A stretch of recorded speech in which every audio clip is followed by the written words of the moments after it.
Hello, everybody. Welcome back to another stream. Today, we're gonna be playing a little bit more of Hone. Last time we played, you all finished out your escape from the secret workspace station, basically of the Hone capital.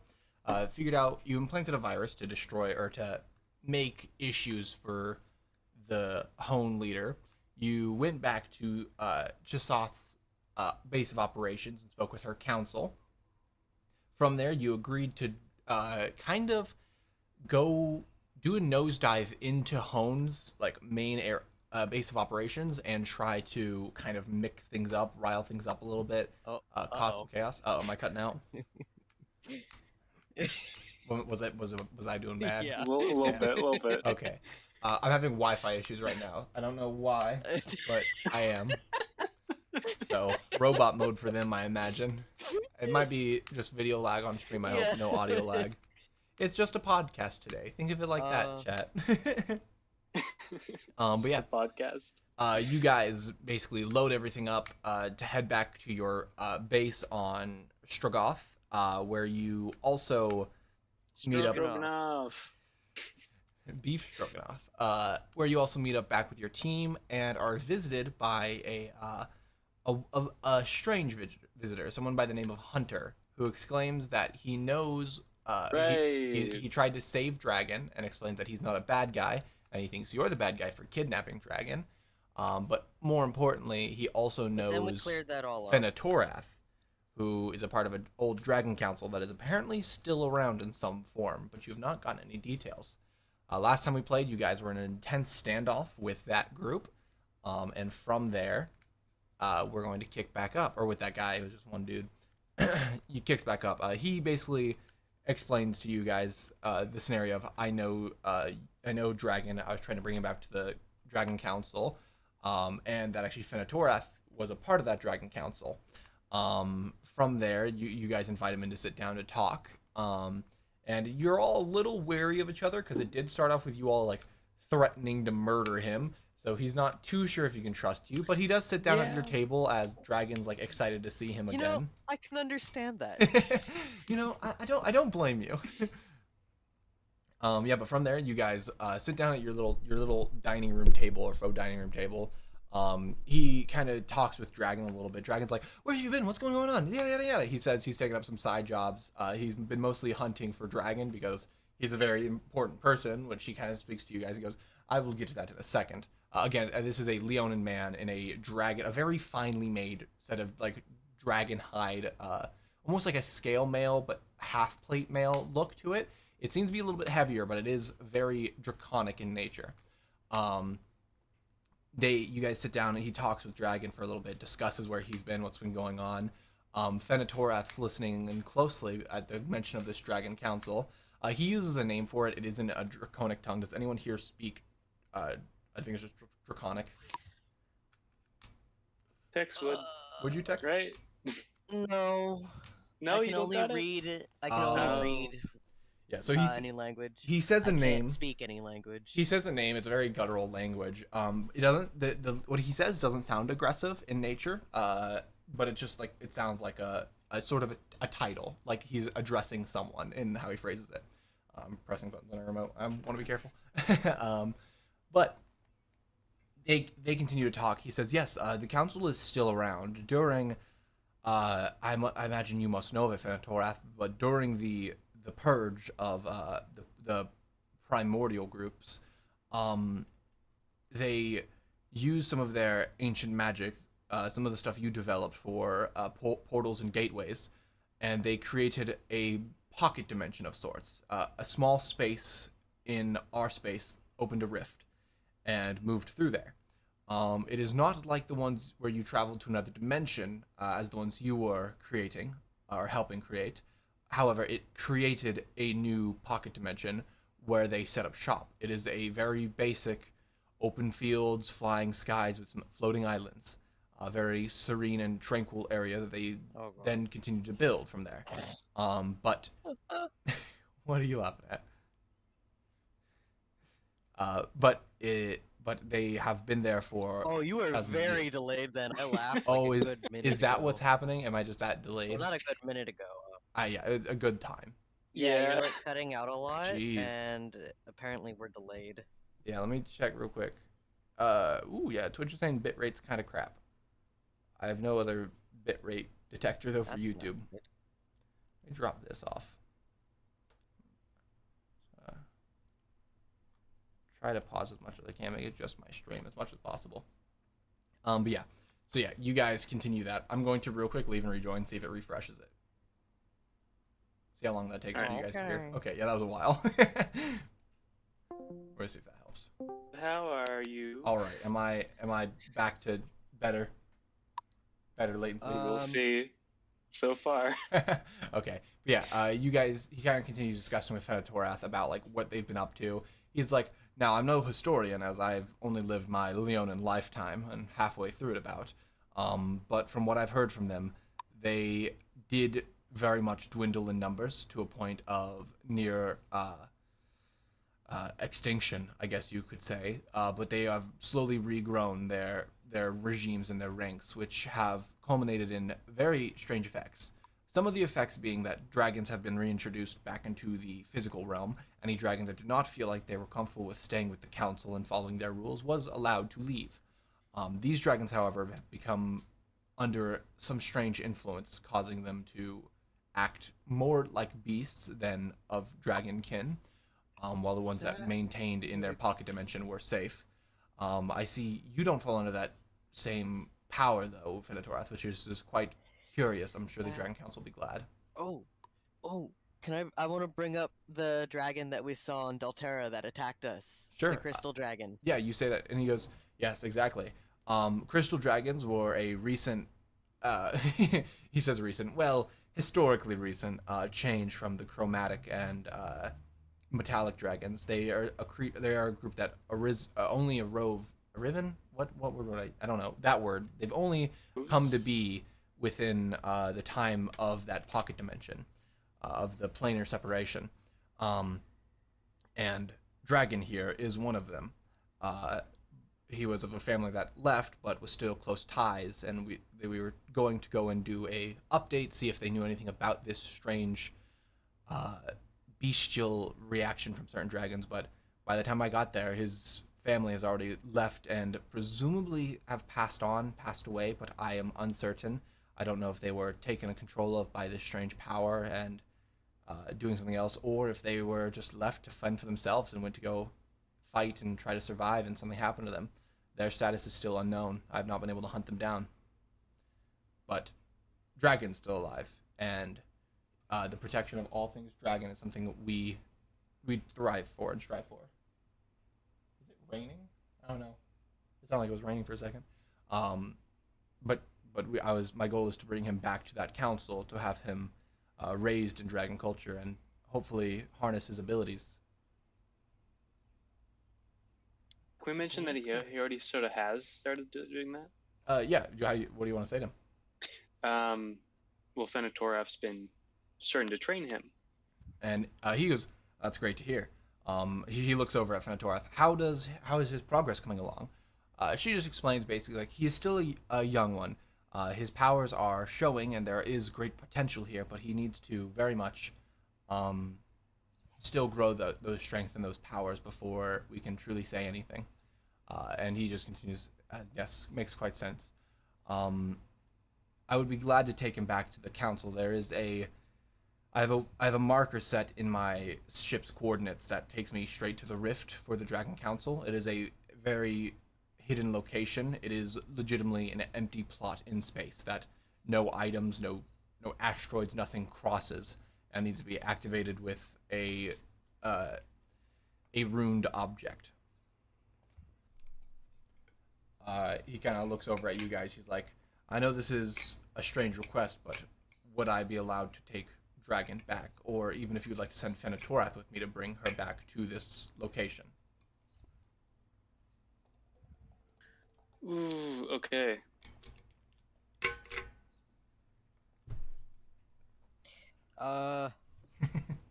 So I don't want to make a huge decision without a lot of people here.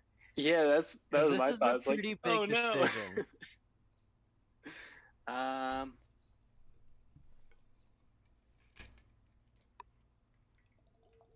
mean, I know it's the most, I guess, morally correct. Like, we shouldn't keep dragon away no, from other dragons. exactly. I guess the first thing would be to ask what Fenitorath thinks of this.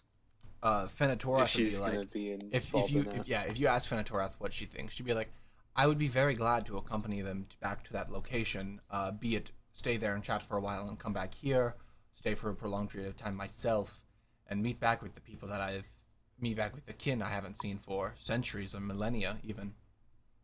I don't imagine anyone I knew is still alive after that amount of time and the overall catastrophe that has happened, but I imagine a lot of our history is passed on at least. I wouldn't be opposed to letting both of them go. Yeah, me neither. Like, I want them both. I want Fenitorath to reunite with like dragons, and I want Dragon to grow up around dragons. I agree. Hunter, Hunter. I imagine you guys are talking to each other in this scenario. Hunter speaks out and he's like, as much as I am a hunter for the dragon folk, and I am a champion of sorts, I guess is the way you could describe it. I still do spend most of my time in this dimension, and I can give you my ship's contact. That way you can reach out to me, and I can send either updates or send messages back and forth between you all. If anything happens, they do have they have magical means of transportation or different ways of getting around or sending out information to each other. I think that would be good, yeah. Yeah. This is something we can do then. Is there any risk of attack or being followed by anyone? He just continues, well, the only risk is that of any passenger ship. My ship is heavily armed, and I do have advanced machinery to protect my ship, so I shouldn't be a high target. I do not typically get in trouble with bandits or pirates because I have no quarrel with the money of this plane. Most of my needs are met by the Dragon Kingdom. I guess that's kind of it then. He's set to go. There's no risk of anything bad happening on the way. Low risk. There's always risk for traveling in space. There's always risk. He's not going to be targeted by anyone particular. We do have a line of communication now that we have agreed that we will communicate. So, I think we should go with this plan. I think I'm cool with this plan, yeah. All right.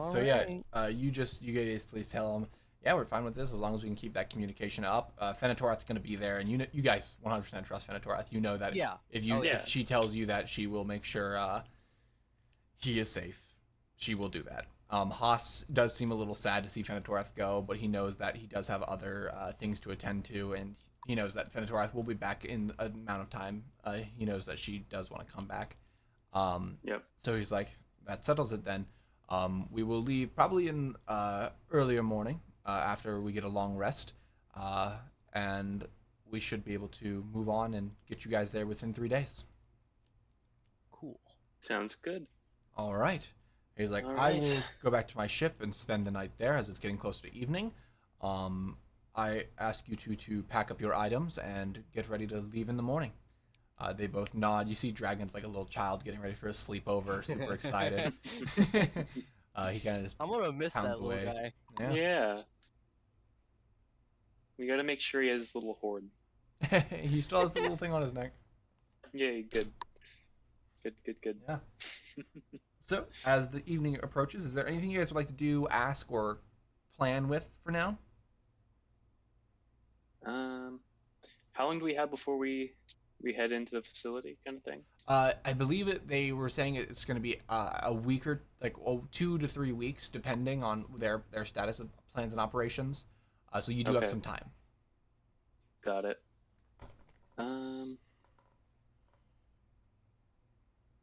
Within that time, I know last session we had, I was looking to see if I could get a better, or at least upgrade my rifle as is. Is that something that If Oh, sorry. you would have to find a weaponsmith who can be specialized in like rifle making and electronics more. Yep. You could like get together with the party or just borrow Capellia to go on a like a space shopping spree per se, basically. Um, Okay. there are satellite locations. I'm sorry if you can hear that. That's my washing machine. Um, That's all right. there are satellite locations that are like space stations for major malls, shopping areas, things like that. Sort of like just soft space, except it's not Uh-huh. also like a housing location, a shipyard, things like that. It is just a mall in space, Okay. basically.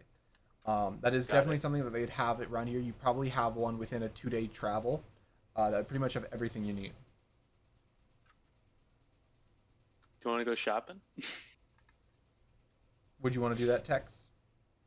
Or would you have other I don't things know you what want to do? I'd shop for, but sure. All right. I'll be the bag holder.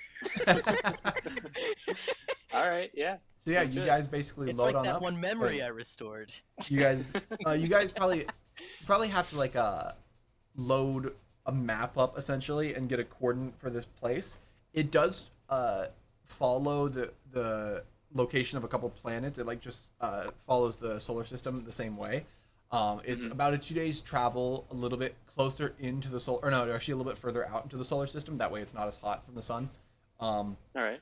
and it kind of distances between two planets, and it will bounce them back and forth between them as the season cycle. But yeah, you guys kind of get ready for that, and in the morning, unless there's anything you guys would like to do, uh, Dragon is basically up bright and early to wake you guys up. He basically just wants to say his farewell to let you know that he's gonna come back for you when he's nice, big, and strong. He'll make sure that he can come back, say hi sometimes, and he'll write you once a week, like Aw. summer camp. Fenatorath also says her goodbye. She has a little bag of some like books, writing utensils. She sort of has like a book of human tendencies or historical things and references that people make that she's been learning hmm as time goes on. And then you see her, Vrectorum, and Haas kind of sharing goodbyes and things like that. Uh, and by about probably 8 o'clock in the morning, they all load up onto the ship and begin to fly away, Oh, leaving the planet. that's nice I'm though. gonna miss Yeah. So from I there, guess you we gotta guys we basically, gotta find some random spot in you have. space. Sorry, go ahead. That was it. Oh, okay. I guess we gotta find some random spot in space eventually. Yeah, he has a location. It's fine. um, ah fuck, I gotta go take meds. I'll be back. sounds like It a startled weird me. phone call. But yeah, you guys basically load up the ship. You have your ship's a little bit sleeker than it used to be, but it's still a little bit chunkier than a like a cruiser or not a cruiser, like an assault ship. It's a little bit beefier because it's meant for long journeys. You hmm load it up, load everyone into it, and you begin your journey out into the unknown. I guess you have a location in mind for where you're going, but the location's always changing, so you start your trip there. On your All trip, right. I'm gonna see if anything interesting happens. Ooh, okay. Wow, literally middle of the road, nothing happens. So, you basically take your flight path there. You follow a very safe route, one of the major highways that they have in space. These are the hmm roads that often like solar system police forces or individual planet forces will route and things like that, or use as common trade routes. They have protection systems and things like that. That if anything happens, people can be there quickly. And after about like 2 days of travel, very simple stuff, you begin to see in the distance this large. It's almost like a, the boats, the destroyers and what's the name of it? Go Battleship. Yeah. It's sort of the shape of that, where it's super long, has a large hump on the top, and it has like hmm these weird antennas and things like that sticking out of the bottom. And as you get Okay. closer, you do start getting a reading that tells you exactly what ship it is and things like that, and all the information about it. It's basically, it shoots out its own web page that you can load up essentially. It tells you all the items it has on board, so you guys kind of get a list of the districts and things like that. The main center area is for entertainment and just like things like clothing or supplies and materials, basic home goods, things like that. The bottom level is more for weapons and more manufacturing, things like welding supply, and the top is more magic and high society spaces and things like that. If you're looking for someone Right. for weapons or magic, you're probably going to be in the bottom or top area. There is a little bit of overlap between those two spaces. So someone who is like a magic item creator could be in either section, depending if they focus more on the magic side or more on the material side. Okay. So yeah, you guys begin to flow in there. You see there's like hundreds of ships coming in and out of the space. There's a big docking bay on the back part that's a little bit flatter than everything else. You basically fly your ship in, land it on a platform, and it goes and parks your ship for you. And then it comes out with this like floating platform that it just says, "Welcome. Please keep your arms and legs on the platform at all times, and we will begin your shopping experience." Play. It's like a roller coaster. Yeah. It's like a roller Exactly. coaster. Yeah, you guys load on up. You sit onto this platform. It's a pretty big platform. It's about 10 by 10. And so you all load up and you start your journey down that way. All right. Excuse me. And from there, you guys enter into this major area. It kind of has you go. So again, it's I don't have like a drawn image of it, but there is a sort of a thinner back half that then expands up and a little bit down into a tighter nose. And as you're going in, you're about little bit higher than center on the ship, going straight through the heart, and you open up into this large center room with a massive like center aisle cut up to a ceiling with this glass ceiling looking out into space. There's like 8 floors of just malls and shops, and each of these floors is like 12 foot tall. Some of these places have 2 stories.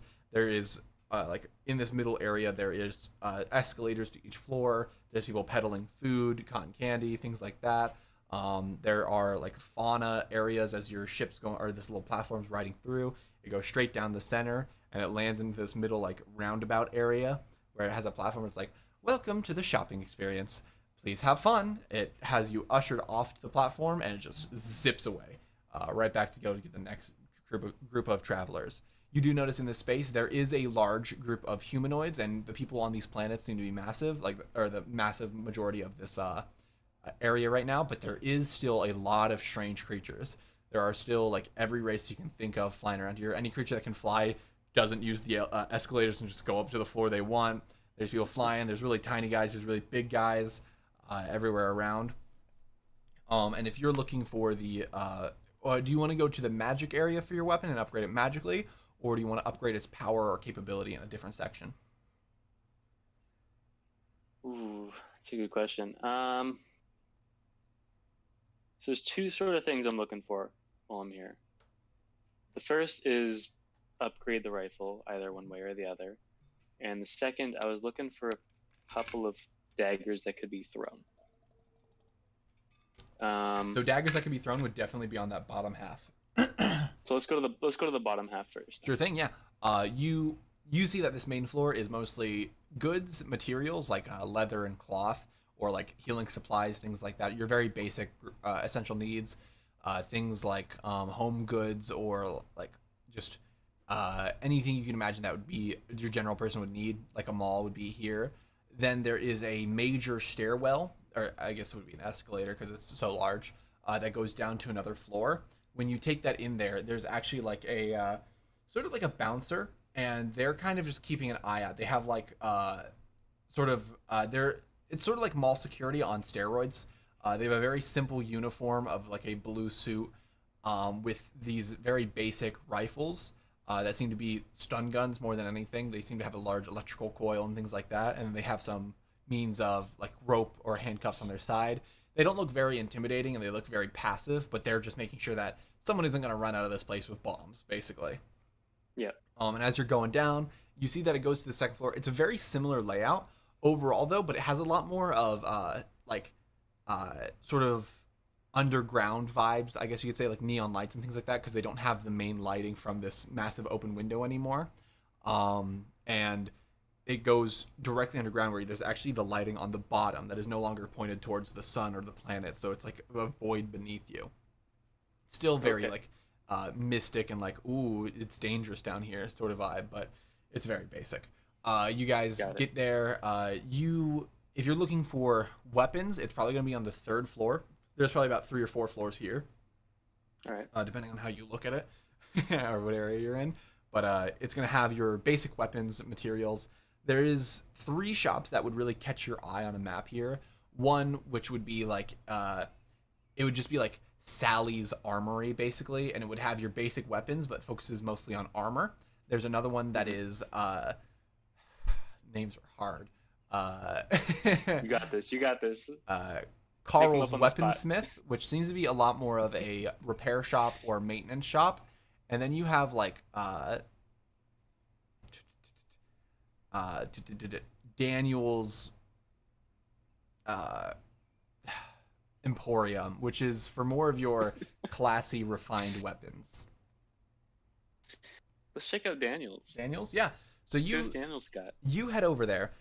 These shops are all it's kind of strange. So when you're looking at these shops, there is an obvious part that is the ship. It's a large metal box with simple like HVAC and lighting boxes and things like that are coming down that are all the same through every shop, except for the ones where it is only matched thematically, and you can tell that the person who owns that shop has changed that little cube to do whatever they want. People can build as many floors in this small space as they like. So if someone's making like there's some shops here that would be like dwarf specific, so they might have 3 floors because all the dwarfs are a little bit shorter. Okay. And so they're just like, yeah, if you're not a dwarf, don't come here, we don't care. And there are some that are more giant specific where the whole floor is just one big floor. They have things set out that are oversized and things like that. Some of them are super thematic where it's like an entirely wood covered area with some lights and things like that, a main glass one-way glass thing on the front so you can't see inside, super like trendy for no reason. And there's some that's just the empty cube with their things set up on the wall, and it's just like an old gnome selling things. The one you're going to, Daniel's, is a little bit more refined. They have replaced the walls with just a simple gray, more like a solid gray wall with a sort of rolled. If you've ever seen like the Louis Vuitton bags, how they have that weird rolled texture across it, sort of like that in a darker gray. The lights have been changed out for these large flat LED panels that are like almost the whole ceiling way around. And he has it set up here that there is a display of a bunch of different weapon types, more like the difference between martial, I forget the other ones off the top of my head, but these different weapon groups, and there's some magically inclined areas and things like that. And there is a elvish man standing the shop. He is a older man, in human years he's probably like 50 to 60. Sort of starting to gray hair, but it's still nice pulled back in a ponytail. He's in a very fine, it's not a suit, but it's a very fine fitted outfit with like a vest on it. Wearing a red shirt that's a little bit, you can tell he irons his clothing sort of vibe, with like a black vest button up. And he sees you and your little crew comes in. He's like, welcome. How can we help you today? Tex, I think I'm gonna get ripped off. Maybe, I don't know. So I'm gonna walk up to him right off the bat and I'm gonna be like, Daniel, I presume. He's like, yes, I am. How can I help? Well, here's what I'm working with right now, and I want to sort of like pull out my rifle and just set it down on the He's like, counter. I assume. Oh yeah, a very basic standard. Not commission. Antimatter. What's the when soldiers get a weapon, it's called a commissioned weapon, but not commissioned. Oh, like standard issue. Issue. That's right. Standard issue Hone rifle. I've seen a lot of these in my days. What can I do for you with it? I'm looking to get an upgrade from what I got right now. Okay. Hopefully something magically inclined. Oh, all right. He's like, well, he kind of pulls out like he pulls out a tray from the table. Keelan just snored very loudly.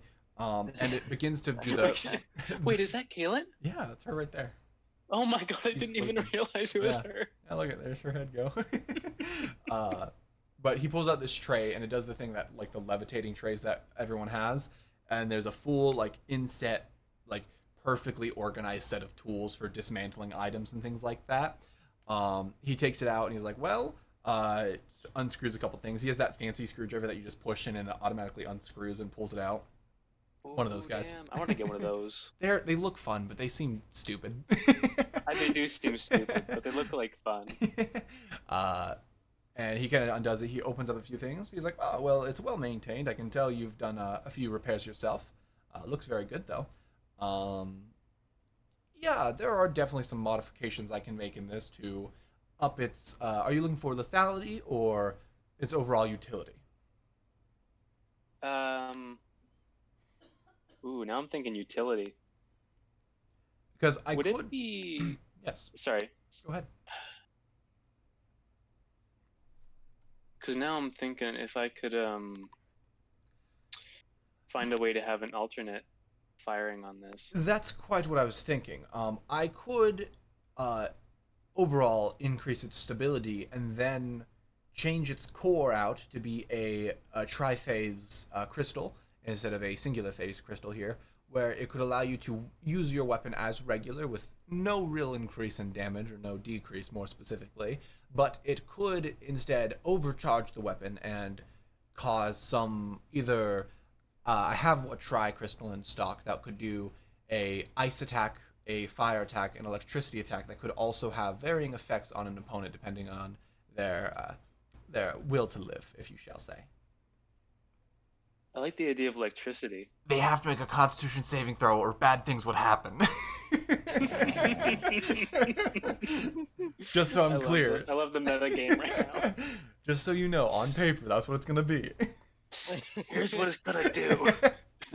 I'm thinking that basically you'd have to recharge it in 2 turns instead of just on the end of your turn. You won't be able to use it your next turn, but there is a chance that you could lock an enemy in position or reduce their movement speed. You could do burn damage or cause a small explosion that displaces enemies, or shock them and like stun them and make them lose a turn or things like that. Okay. Ice, immobilized, fire, burn damage, electricity, stun. Pretty much. That I can be like done. electricity. Oh no, it could do all 3 basically. You could choose between that. Oh. He could change it out so it could do okay. 1, which would be less expensive, but he could do that 3-1, which would be more expensive. Can I choose 2 of them? He's like, I might have to. Or would it only do 3? I only have a 3 in stock currently, so I might have to resource a 3rd one or see if I have something in the back. Got it. But I could do that. For 1, it would be a 600 gold charge. For 2, you're looking at around 800 gold, but for 3, it's going to be 1200. Okay. Let me check how much money I have. That's a very good thing. I think you all got paid recently. I don't know if you notated that down though. We got 100 platinum recently. Yeah, exactly. I know that much.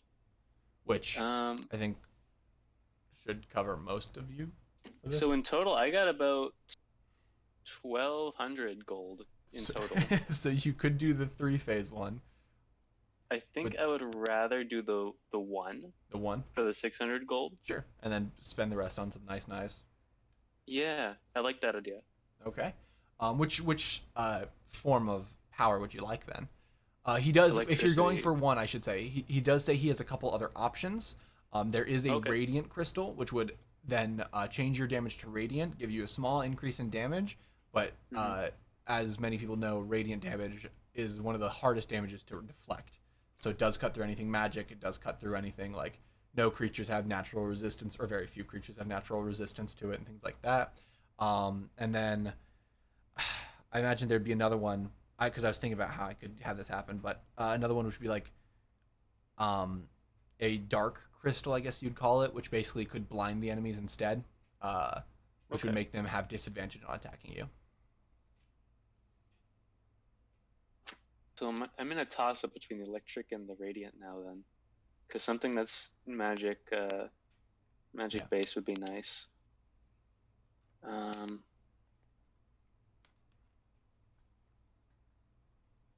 How much of a damage increase would that be, you think? What are you at now? Let me check. Yeah, I don't know that off the top of my head. As far as I know, it's 68 plus 4. 6d8 plus 4. 68 plus 4. I would change it to a 6d6 plus 6. 66 plus 6. So up to an extra 12 points of damage. Or 14 per shot. but it also means that you have that weapon. Once you do this, there's no more upgrades you can do. They're gonna basically cram unless you start adding things on the outside, which are gonna add other effects. But it's gonna really Wait. max out your thing. Sorry. So right now I have a 68 plus 4. Oh, sorry. So I can get max. I have Wait, 68. I'm sorry. I might have misspoke. You said you have 68. Did I say 68, 66? You said this 66. I meant 88. Sorry. Sorry. I wanted to go up 2 and then plus 2. 88. Okay, that makes more sense now. Yeah. Sorry. I was like, wait, but that's nuts. Yeah. What is this? Okay, yeah. I'm down for the radiant then. Radiant? Sure thing. For So sure, yeah, yeah. instead of your damage type, it says it's necrotic. I think we're doing blunt though because it's not an actual regular item, or not Mhm. bludgeoning. Sorry, it's going to be radiant damage now, which Okay. is very rarely blocked, and it would count as magical attacks. Mhm. But that would be flat up. That would be flat. That's just that. So I don't know if Okay. I can change it for you. We can. I'm take going a to. look at that. I can. You I know I can? can't. Okay. Not right here. Okay. I can write that down for now. I'm We gonna just can put it figure in that your out notes later. as well in the antimatter rifle. All right.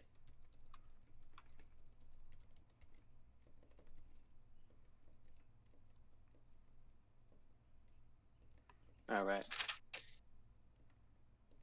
And that'll be 600 if I'm Yes, 600. correct. All right.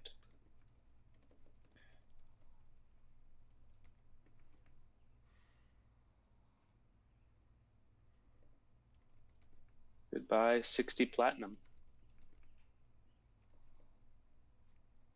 Seriously. There it goes. It is gone. Nice. Yeah, there you are. I renamed your weapon to upgrades. I'm sorry. So yeah. No, that's fine. Let me. Yeah, so it's gonna be now labeled upgrades in beyond. And there's that. And he's like, yeah, sure. Give me about an hour, and I will have your weapon here ready to go. Great. All right. In the meantime, I guess we can try and find some daggers. And are you looking? Do you want Was a Tex wanna say magical dagger? Yeah, Tex. Is there anything you're looking for now that you see all this? Not really. No. Okay. No? All right. All right. General idea Pelia for and those. Kulana are probably off looking at dresses or something. And since they're not Damn, that here, is temp- I that don't is have to tempting too. explain them. Caden, Oh I no. want to go look for dresses. I need you to ad-lib at least 10 for me right now, of varying Gosh. designs and colors. Okay. Not doing that one again. All right. yeah. So my general idea was, I think, 2 to 3 that were able to conceal for throwing, or short distance if needed. Sure. And I was gonna try and make a poison for them. Interesting. Okay. That was the idea. Let me see if they have a. Yeah, because they do have simple throwing daggers, Mm-hmm. which are like 1d4 damage. I don't imagine you're looking for that. I'm not. No. Yeah. Let me do. I was wondering about that. Yeah, because this one here is a little bit more interesting. I think I'm going to ad lib Okay. off of it though. So All right, basically, go for it. you since you're looking for something with a little bit more magical power capability, I'm going to recommend you go up to the top floors instead, where there's definitely a change because there is that main area you entered, and it kind of curves up to the front where you have this another area that's sort of separated but in the same space. There is another vibe change in this area where it's a little bit more pricey. It's a little bit more eccentric. There's a lot more magic around. And then if you go all the way up top, there's like a luxury bar area and like a casino type place that is definitely Fancy. popping. Yeah. But they're a little eccentric and like gold floor and handrails and things like that. Oh god. but I you gotta put my good boots on. you do find a shop in here that sells magical weapons specifically. It is run by a sort of a middle-aged a woman, let's say Aarakocra, a bird lady. Bird. Yeah, bird. Ooh, bird. And she is noble. She's like standing nice and tall, very strong form with a coat on, things like that, sort of a shawl with and everything like that. And her stand, it's a little bit smaller, but everything is nicely laid out with little plaques, a name for every item, things like that. And if you walk up and ask her, basically, you're looking for daggers, she's like, "Oh, of course, we have some very fine weapons. I think exactly what you're looking for. There is a belt here with 3 daggers in it. These daggers, although small and not terribly formidable on their own, have a very unique capability." She takes out one of them, she tosses it up and grabs it, and you see she has a very fine control of what she's doing when she throws it, and she throws it on the back wall where there's this big like target spot on the back there. It hits dead in the center, and then she just raises her hand back up, and it comes back into her hand. Hell yeah. Yes. Take my money. The range, she throws it at about 60 feet with very little effort across the store area. When you look at where it hit, it doesn't do that crazy amount of damage, but there are 3 of them, and they do come back to your hand, presumably with a bonus action. Okay. I will tell you on paper, I'm just ad-libbing this off another thing I just saw. What I'm thinking is you can throw them for an action, and you can recall all of them with a bonus action, though. You can only throw 1 with an action. So if you have multiple actions, you can throw 2, unlike your weapon where you can only use it once per turn. Or your gun, I should say. So if you have two actions, shoot once, would take it up, or you could throw 2 knives if you have 2 actions. Or 2, what, I forget how they phrase it. There's 2 actions and there's 2 attacks. You can only, if you don't seem to have 2 attacks, though. So that is not to worry. I do. Yeah. These daggers, however, could allow you to add different poisons and ailments on it, and things like that. She does say, this here would be 500 gold for this full set. It comes with like a little belt that sits around you and has the daggers in there. We're going broke, baby. Yeah, you spend all your money. I'm down. 100 gold left on that. You're like, you put a little bag on the table, like, I'll take it. I'll take it. She hands it to you. This one would acquire attunement. Let me make sure you don't have too much there. You don't have anything. I don't have any attunements. I can do that. So yeah, you'll use this for I should one get attunement. on that. You should. You do have actually 1 attunement. Your grappling hook. Oh, yeah. Yeah, so that's 1. But you, for some reason, have 5 attunements, and I don't know why. I think I have 6 total. Or no, 5 total. I have seen 5. Oh, you also have your ring, which is an attunement. So that's 2. So you have 3 now. Why do you have 5? Is that a trait you picked up? I'm an artificer. Oh, do you just get 5? I think I just get 5. Oh, okay. I get more as I level up, I'm pretty sure. I didn't realize that. That's cool. So yeah, you have like 3 it. of them. But yeah, so the daggers kind of just sit on your waist. They're easy to grab from the side that you can throw it out. I think these would qualify as simple weapons technically, so you are proficient with them. Nice. Awesome. Let me just What, double check. daggers? Yeah. They qualify as simple weapons. Yeah, so yeah, you do qualify as simple weapons. Are you also going to look for some poisons here or supplies to make your own? I think we might as well while we're here, right? Sure thing, yeah. There is definitely, this place is filled with like material acquisition places. Awesome. Let me real quick. Instead of coming up with a character in my limited quick grab brain, I'm going to just create a character for this shop you're about to find. But there's like a potion brewery shop that kind of just has materials and everything that you can imagine. It kind of looks like a farmer's market where they have a bunch of like crates and things like that with a bunch of stuff on the inside. And they don't let me do random anymore fully. They don't?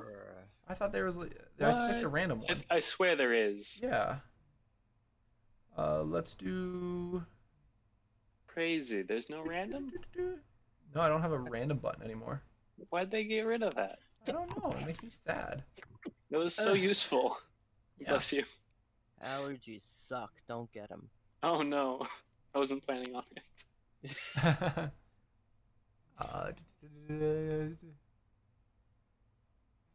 Let's go with too generic. Let's do an Earth Ganassi. Makes sense, Ooh, right? Okay. That makes sense. Makes sense. So Yeah. it randomizes everything but the race. Really? Yeah, which is very strange. But yeah, you basically you walk in. She is wearing very simple garbs that look sort of like a forester's item. This is one of the shops that is very like stylized. There's like a wooden boards on the wall, some old metallic like signs and things like that. Just be sort of like a homey vibe or a cabin in the woods feel. Oh my god, she's Things like that. cottagecore. Yeah, exactly. She's cottagecore. There is a main area with a lot of your basic healing potions, spell compounds, or just materials used in potions and poison making, things like that. On the walls, there are some rarer items and equipment, like a brewing stand for potions, or different sort of books for creating your own items and things like that. As you walk in, she's like, "Welcome to the store. Can we help you find anything today?" I want to just pick up one of the health potions. And I want to say, I want to do the opposite of this. She's like, "Well, I don't have nearly as much for healing supplies as I do, or I don't have nearly as much damage supplies as I do for healing supplies. But anything you'll find will be in the back right of the store. As it is the most dangerous, I do need to keep the most eye on it." She smiles. She's Fair like, enough. "Are you an experienced potion maker?" No. Okay, well, I might recommend you. Do you have any equipment? You have the basics back on the ship because uh, blah, blah, blah, blah, blah, what's her name? Autumn's last character, not B. Zio. Yeah, Zio, you're right. Zio. Because Zio was a potion maker, and they had that stuff put onto the ship. Yep. But you don't know of all of what you have. She's like, "Well, I might recommend a couple items that you can use to create them. I can also recommend you a couple books to follow, or I do have some pre-made, more benign, not as crazy poisons and things like that, if you're interested." Okay. Could you give me like a general price range for the two options? Materials would come out to about 50 for 10 bottles, but it's going to take days of your time to make, and you will also need to do the research of a book, which is about 10 gold.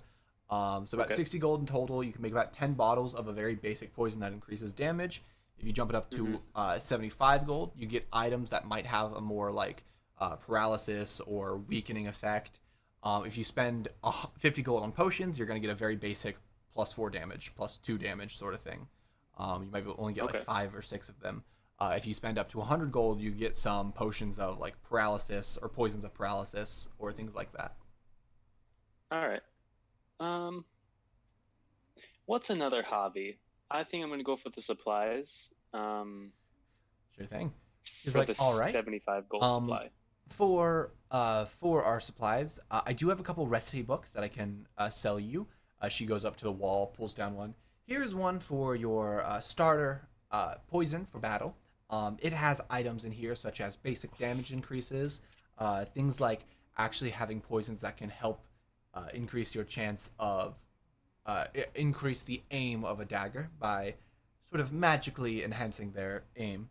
Things in here for paralyzing enemies or making their bodies wane and become sick. Things like that. It would cover a lot of the basics, nothing too fancy, but a lot easier to start at. With that, I could give you some of our base potion bases and supplies to make your own poisons, and a couple of the fancy ingredients like a paralysis toads or some frozen leaves and things like that to create some more, shall I say, effective poisons." Okay, I like that idea. That would be about 80 gold for all of that. That sounds good to me. She's like, "All right, let me get you a bag and I'll show you what we're looking at." So she actually kind of walks you through the different ingredients. The main bases for these items are things like there's a very common mushroom that you basically grind down, boil into water, things like that. It makes a slurry. But what that does is it makes a very thick paste that you can add ingredients to, and it blends very well to make a very consistent poison. There is a couple other items that make a little bit more leakier of items if you need it for coating full daggers for things like that, or making like acid melts and things like that she recommends. It's to balance out if you need it thicker, thinner, you add these different items. She then gives you 3 magical ingredients. One for a paralysis, which is that toad, like a shock toad basically, or a sleep toad sort of thing. that if you add in the oil extract from the skin of it, it will basically, if they fail a Constitution check, they will fall down and become like knocked out for a time. There is another one which is that frost leaf, which if they fail a Constitution check, they will take self damage when they attack something. And then a third one, which can be bleeding damage. It leaves the wound open and stops it from bleeding, or stops it from closing up. So it will consistently take some damage over time. Nice. Sounds I like fun. this. Yeah.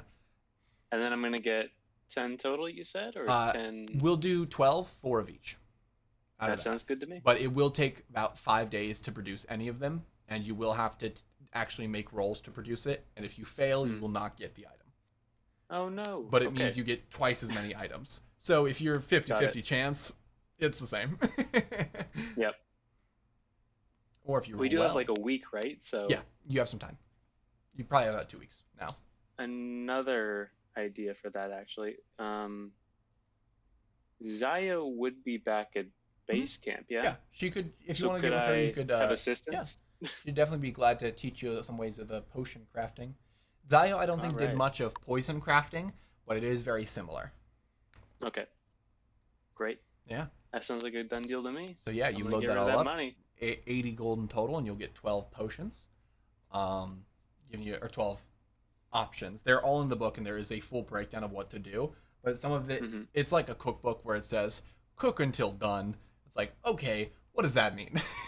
What does that mean? What does that look like? I need context, people. Uh-oh, OBS might have broke. Oh no. Uh-oh. It's That's back. not good. No, yeah. Don't do that. I wish. But yeah. Sweet. Tex, now that Tim is broke, I am broke. is there anything you'd like to look for or shop for?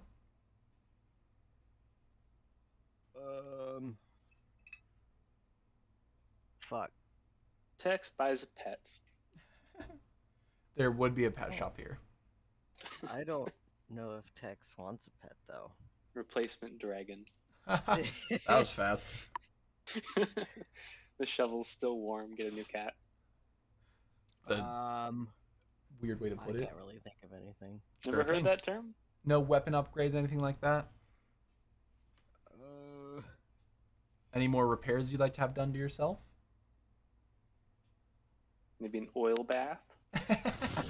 Hot oil bath to get rid of all that rust? That would be probably something you could find here. I thought the rust was buffed out on the one ship. Oh yeah, well nothing that was beyond skin deep though, because they'd have to depart you. But yeah, your outside is a little shiny It's so shiny. with your new Maybe dual a colored little eyes. discolored. No, I really can't think of anything. Sure thing. So yeah, you guys 'Cause basically I back don't up. want I don't want any repairs to be too invasive as of right now. That is fair. We'll go back to the main. We'll go back to the planet now. But you guys, whenever we come back, I'll let the other party members do any shopping if they need to, just to make sure that they have their chance to buy stuff, because this is a very large space that is has a lot of stuff. Yeah. So yeah, you all go back to that little roundabout.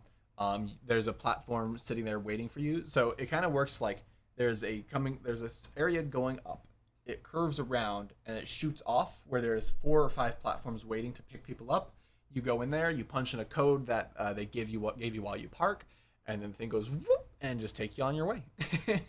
Nice. And you begin your travel back down to the to your ship. You go down there, you see this whole area go down or fly past you away, going into this sort of corridor where you can see all the ships, and there's like these windows that are going by, so there's this little light flashing on you as you're going. You get loaded up into your ship. It says, "Thank you for shopping with us. Have a good day." Thank you for shopping at Giant. And your ship is basically pulled up, turned out, and then put onto a platform where you pick up and leave. Nice. Yeah. So you guys are free from that space with nothing bad happening. That we know of. Not that you know of. You're being tracked by Hone in 20 No. But yeah. Damn it, Daniel. I shouldn't have shown you my Yeah. standard issue rifle. No, they know now. They know it was you. They know. They know now. No, those weapons are lost in battle enough that random people pick them up and bring them around. You would know that because you're always told, don't leave your weapons about. People steal them. I mean, All yeah, I right. guess that makes sense. Yeah. Yeah, you guys get back to Hone. I imagine you go to speak with Zio. Yeah. You actually have to go to the portal and then I guess I don't even think no, they would be back on this side probably. They'd probably Zio and Haas would probably spend time on both sides. Or try to separate themselves just in case anyone is around so that they can teleport each other back and forth. Haas is on the other side. It's like, oh yes, Zio has a potion brewing station set up on the other side. She helps with creating the alchemical supplies to start up these portals and things like that. Perfect. So he takes you back over to Lasarth, where you speak with Zio. She's glad to teach you. She basically she asks for the book you're using to try to produce these items. Mm-hmm. She says, I've never used certain parts of this together. I have used these parts individually. So we can work on getting some of these items together. She basically gives you instructions on what to do. Basically crush this paste up, boil it over. Once that's done, strain it out, use that liquid to do yada, yada, yada. Take the oil, give it this extraction in this double boiler. Let that mix well, let it aerate out, add in this certain base modifier, going through all this different stuff. And then once you're done, you should be left with a small bottle that can coat a single dagger. It does take, you can do a lot of these things in the same day, like working on stuff, but it takes time for these things just to boil and stuff like that. Yeah. So you can prepare a lot of it. And if we say you have 2 weeks, I will let you get 2 of each type. Okay. Just remind me when you want to use one, and I'll have to tell you what they do, and I'll have to write down what I'm thinking. Sounds good. But yeah. They will bypass most magical resistances as long as they're not resistant to that particular element sort of thing. But it's an elemental base that then does a certain effect. If they're resistant, they have advantage. If they're weak, they have disadvantage sort of thing. That's Gotcha. what's going on in my brain. All right. that Just makes so if sense. I say anything that's different, you'd be like, I thought you said blank. And I'd be like, yeah, I did. You're right. Yeah. Tex, All is there right. anything you'd like to do in your downtime?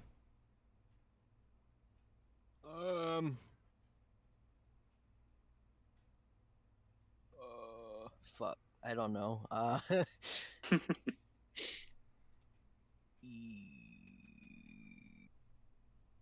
Where are we exactly? You were on Stroggoth again. You're back in that base of operations. That's the water planet, right? No, that's Lasarth. No. Stroggoth is Oh. Kulana's homeworld. That's right. With her father. her papa. Shit. Well, if we were on Lasarth, I was gonna see if I could ask the ghost guys. Oh, I you forget can. their names. Yeah, if you want to go back to Lasarth, there's a teleporter taking you there. Yeah, I want to Sure. ask more questions about the brain. Your brain? Sure thing, yeah. Ooh, we're gonna You have some go brain stoves. while I want to keep calling you Tex. I don't know why. While Isa goes over to, I was communicating your names mixed up. Well, Isa goes over there. You pop in, and you see Fawny over there talking with Haas about. They seem to be building a way to have teleportation between dimensions in in remote areas rather than having it be at these stuck locations, sort of like using the beacons as a triangulation point to allow you guys to call aid over. And they're having like this very intense depth discussion. They see you walk over and they're like, oh, hey Tex, how can we help you?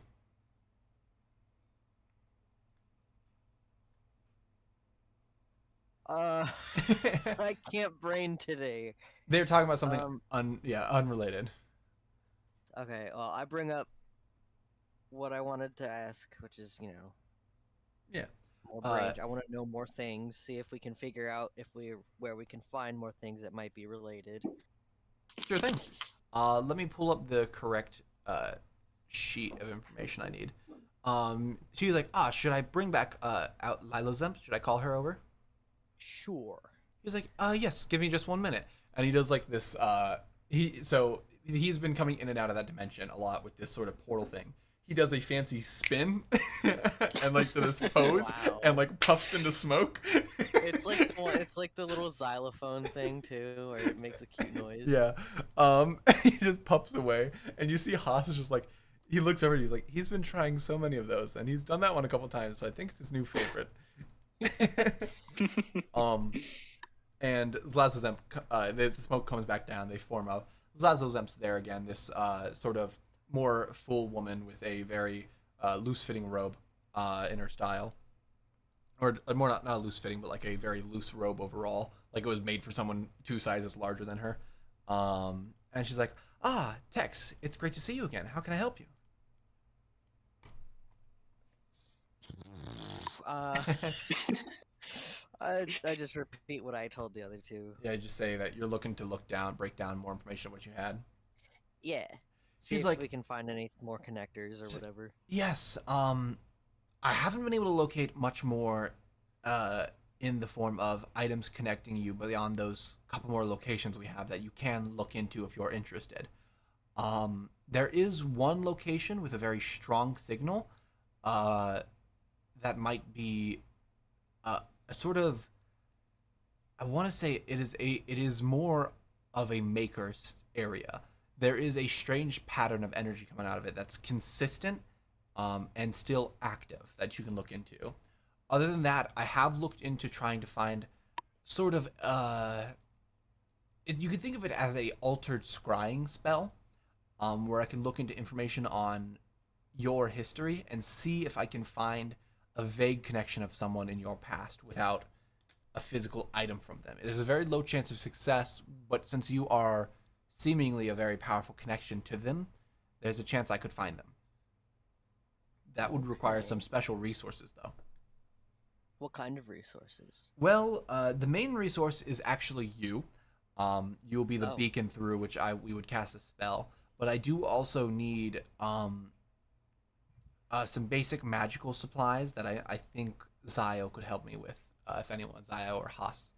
And then I need a item related to that individual person that we're looking for. So it would have to be something that will be destroyed in the process related to that person.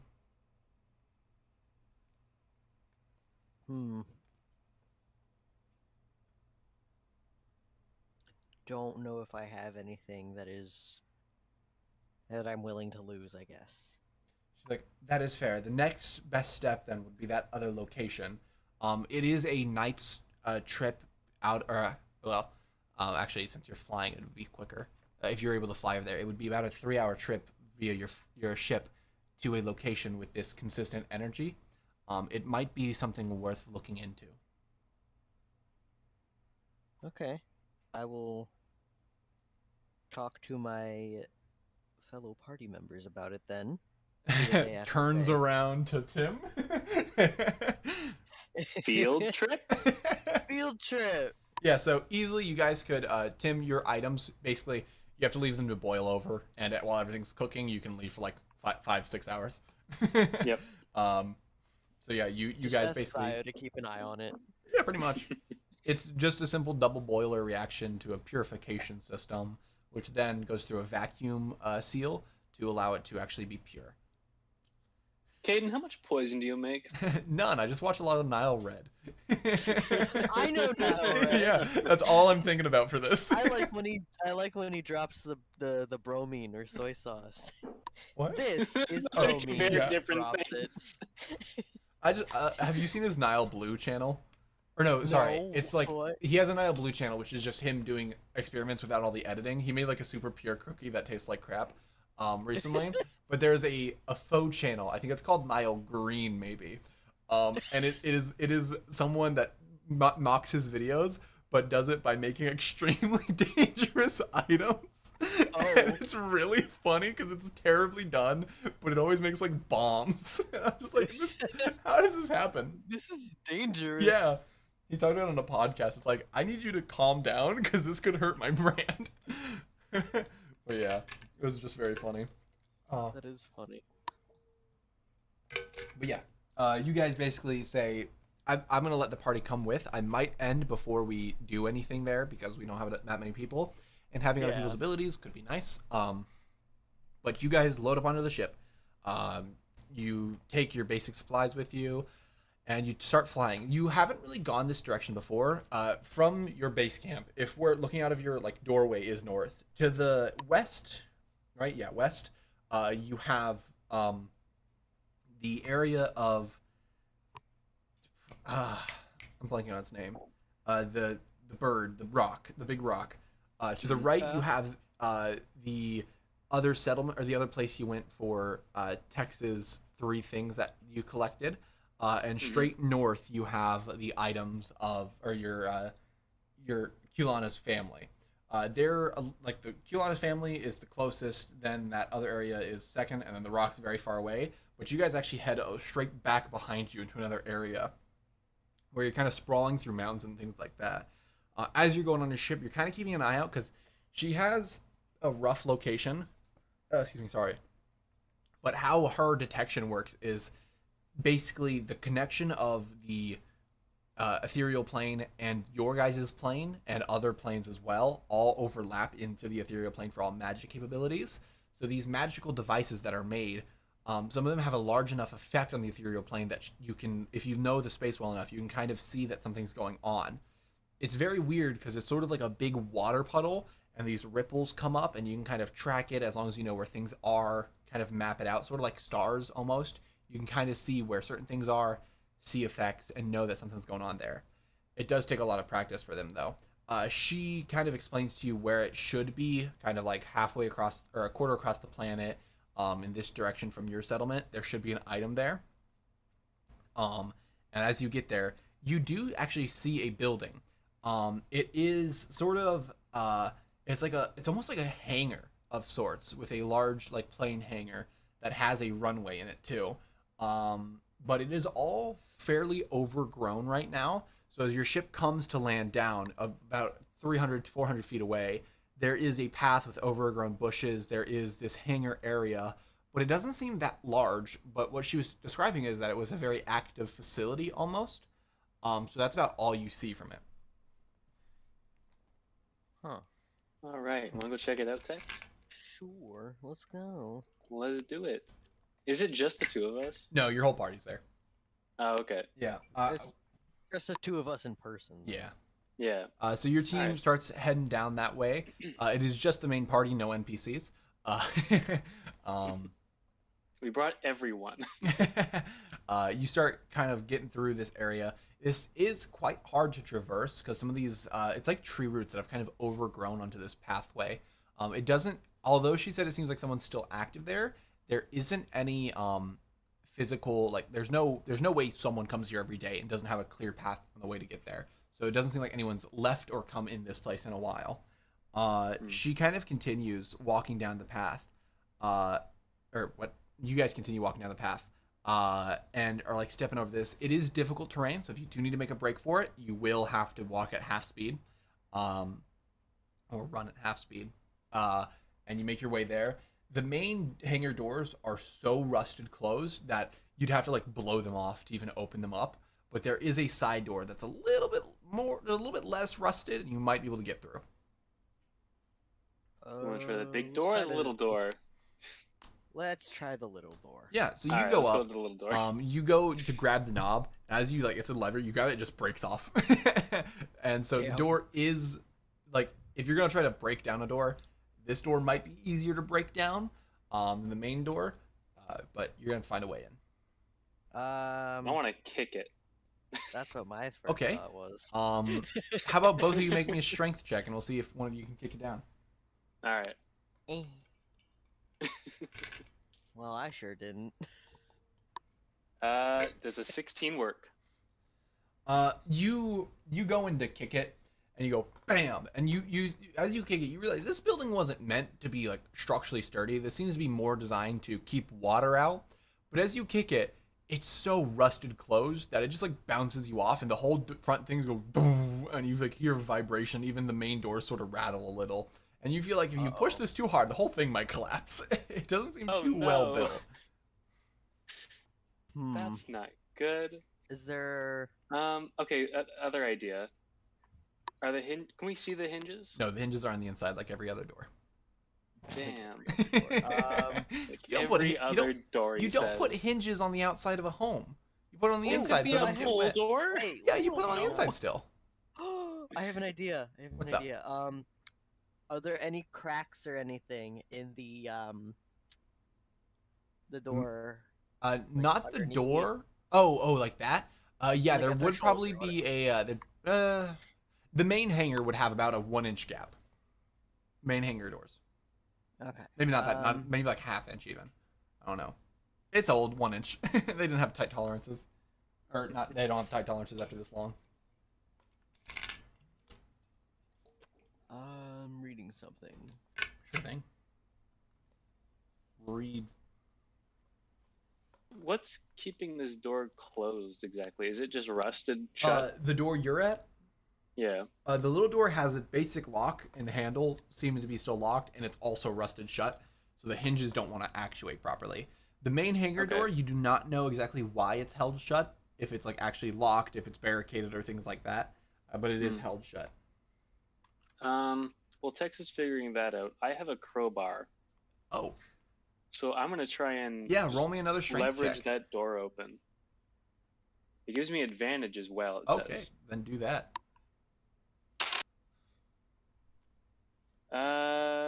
18 now. 18. I would say that you're able to basically pry open, and as you're prying, you pop basically the main lock off, and the door kind of just swings open, but then instantly is hit. There's something blocking the path, Damn. Okay. but you don't know And what now it there's is. is there like a gap now? There is about like a 5 inch gap that you could probably, if you can push this item blocking you far enough, you might be able to get in through there. And Tex, you hear that pop. You hear that ding as something gets launched into the hangar and bounces around. Uh-oh. Okay, so I have an idea, Uh-huh. but I can only do it. I can either use one spell slot. Oh Mhm. wait, no, I don't have enough spell slots for the whole party. Shit. Well, all we have to do is move whatever's blocking the door. Okay, so that means I can use one spell slot. Have a strong person go inside. Because I have gaseous form. So I Okay, could yeah. probably seep in through the cracks. Oh, you could Yeah. you could definitely seep in. So the door he just opened up is now like 5 inches. You can definitely get through that with Okay. gaseous form. So, and there's something blocking the door, right? Yeah, it's like on the Yeah. floor. Something's blocking the door. It's too dark in that area to actually see. There are some like hangar windows up top, but they're also being overgrown and blocked, but they're not aiming down because it's high noon, so you can't really see into it. All right. Okay. So if you have any other ideas, Tim. So before you go in there, I'm gonna use my cantrip and toss my dancing lights in there, basically. Okay. And Yeah. just light up that area. You can probably even peek your head in to try to get a look around. Okay. What you see in this main area as you're looking around, what's blocking the door is this massive robotic hand. It is like probably about 5 feet long and like 3 feet wide, and it's just a massive hand with this torn off bottom half. There's a couple boxes in this area too, like these large crate boxes that are in warehouses. And there is in the far corner what seems to be like some form of derelict ship, no longer functional. Ooh. Those are the main things Okay. you see. All right. So you want to get in there now, Tex? Sure. See what we can do. Sure. How are you moving this robotic hand?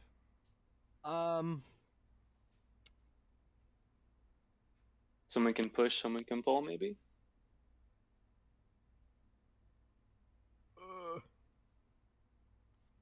I guess. I didn't really think this far. So yeah, do you use gaseous form to get in I'll- there? Yeah, and then I'll Okay. just spell it so I can, Begin to pull. interact with things. Sure, yeah. Both of you roll me a strength check. All right. Additionally, I'm gonna hand Tex the crowbar. And ask them, like, See if have they them can, try like, it. Yeah, see if they can. Sure. Like, Yeah, lift I'll it let up or Tex roll with whatever. advantage. So now you have with that. advantage. I have advantage? Yeah. You have advantage now. Congrats. Perfect, because I rolled shitty. Great. Love to see it. Ooh! 15. 17, making it an unnatural 20 because I have a +3. Nice. So yeah, you both like Tex Thanks is for in the there advantage, basically. You're welcome. basically lifting the hand up as much as you can, and Isa, you're pushing the door with your shoulder. You get it enough that once Tex collapses, the door basically gets crushed by the hand, and it kind of just like slowly begins to crush it as it falls back in place. But you now have a large enough walkway that you can enter. Awesome, we did it. Yeah, so you And all open start the to enter door. in. Nice. Yeah.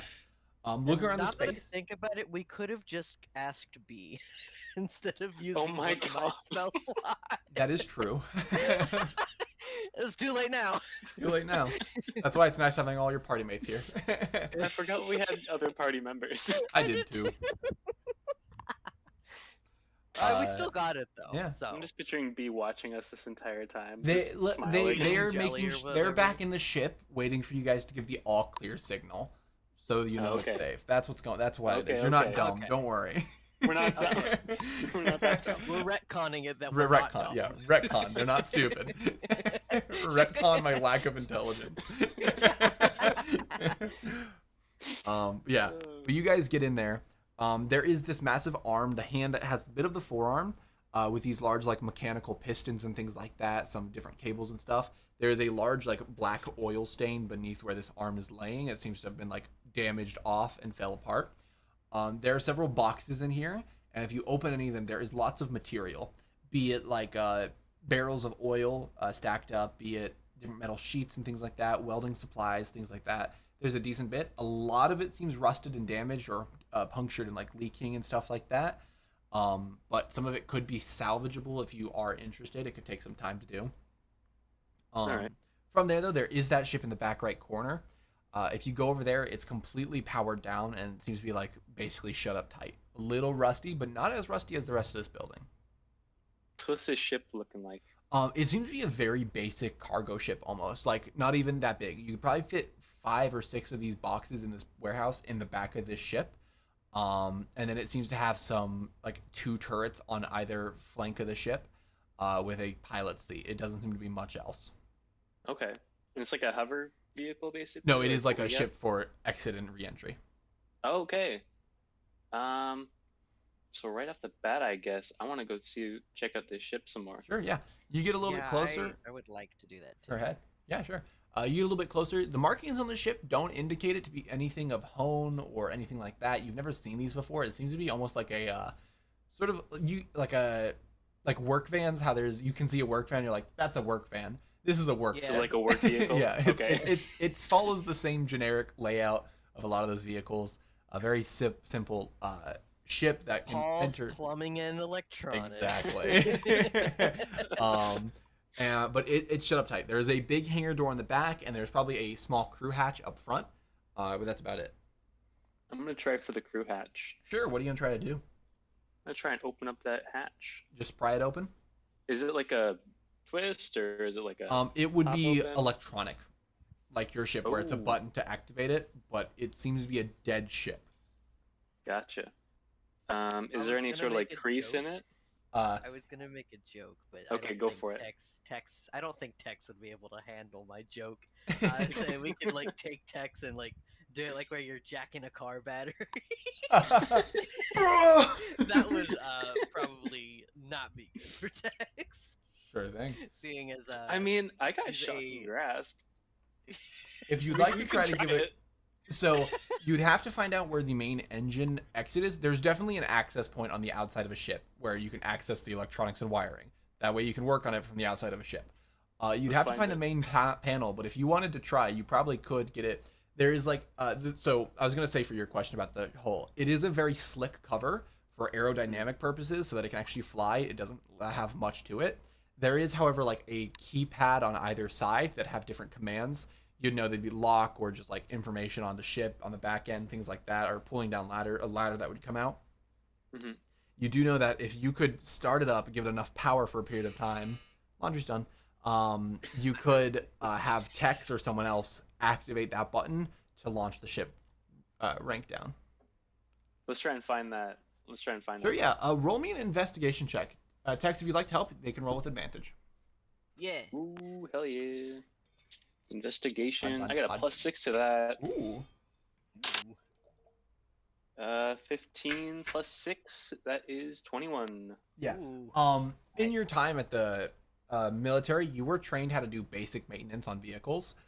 With this vehicle, you know it is designed to be easily maintained so that as little time down is spent as possible. On the left side of the engine and the right side of the engine, there are 2 access points for different sections. You go in there. You probably have like a screwdriver on you. You basically take the screw out, unlatch something. This whole thing falls out, and you see the access to a terminal that has battery, gas, and these different pipes for different items. And you can see there is a access point to the battery and the engine starter, essentially. Do you basically want to just grab the positive lead and shock and grasp it? I don't know if I want to grab it. I feel like we should probably find some connection wire. Sure, yeah. Which I'm sure there would be in the crates. You search around for about like 10-15 minutes, but when one of the crates have some old copper wiring, it's a little bad, but you kind of find a section that's good, break it off, wrap around the positive lead, and hold the other side, I imagine. Is that your plan? That sounds good to me, yeah. Sure thing. Yeah, so you I want to give it shock and grasp. Shock and grasp. Tex, are you gonna be ready to try to start to open up this portal base or open up the gateway thing? Yeah. Sure thing. So yeah, you cast shocking grasp. Is it a damage? Can you roll damage? It's a damage, yes. Roll me your damage. 4d8. Okay, that's a lot. That's a lot of electricity. That could kill your average person 9, in a regular world, I think. So this 12. is a lot. 12 and 19. 12 and 19.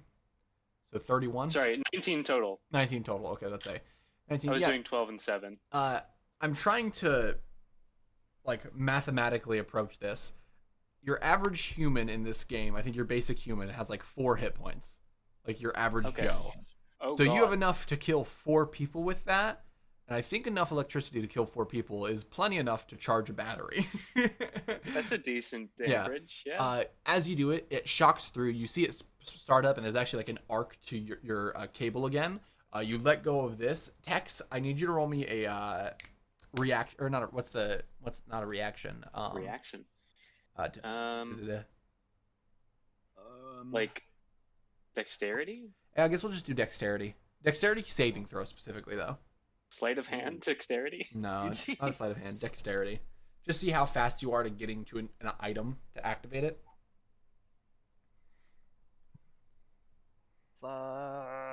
Unnatural 20. Unnatural 20? Yeah. You go in, you see it light up. You can actually kind of see the, like a sort of a burn-in on the screen almost of where different menu options are. You instantly press hatch and then tap ladder. And what happens is hatch begins to open up and the ladder slams it open and just drops. And it just hits it straight down in front of you. After that, you hear the engine starting to boot up, making a loud grinding noise. This putrid smell of burning plastic and metal starts coming out of it. There's like a gas leak in some area, and the whole thing just shuts down. No. Yeah, but it is open. All right. Guess first things first. I want to try and find that leak. That leak? Yeah. If you roll me an investigation check. All right. You gotta do stuff for it. We gotta do stuff for it, and I got pretty good investigation.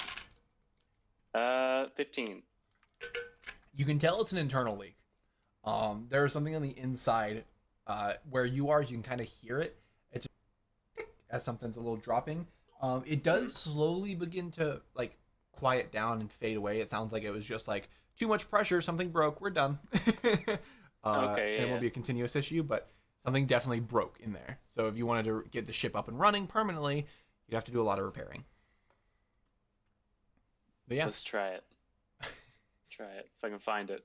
Well, Did I not find it, or did I find it? You would have to Unclear. go and like remove panels of the ship, and then find okay. it, have replacement parts, fix that, figure out what happened in the engine to make it start a grinding noise. It'd be a multi-week process.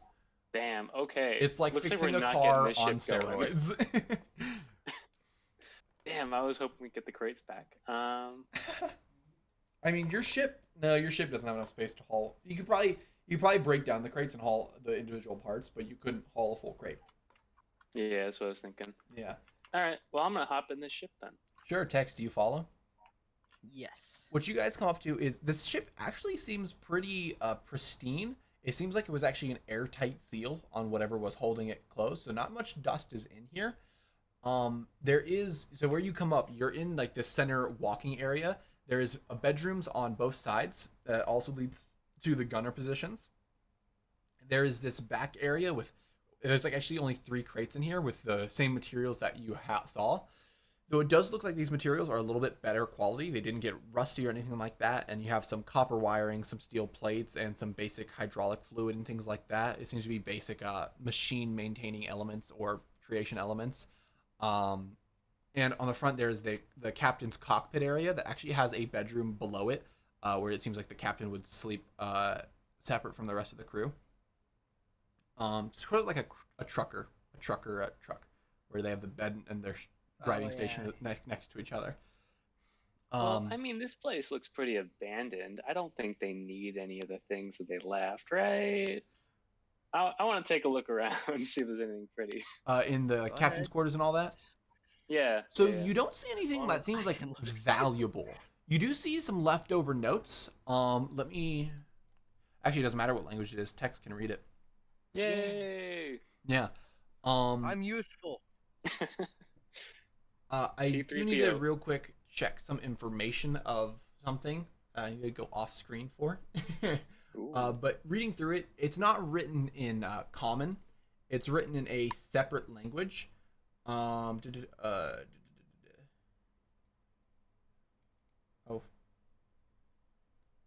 Oh, where did you send me your history text? I don't remember. Oh gosh, because your Texas thing on the server is still doll stuff. Yeah.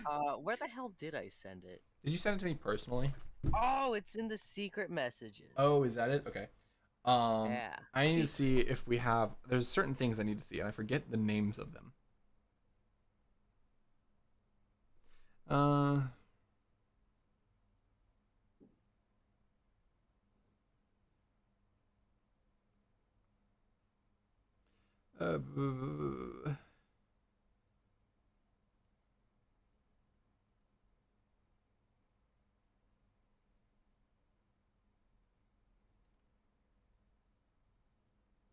Okay, so yeah, I did not have the stuff I was looking for, but I can work with it.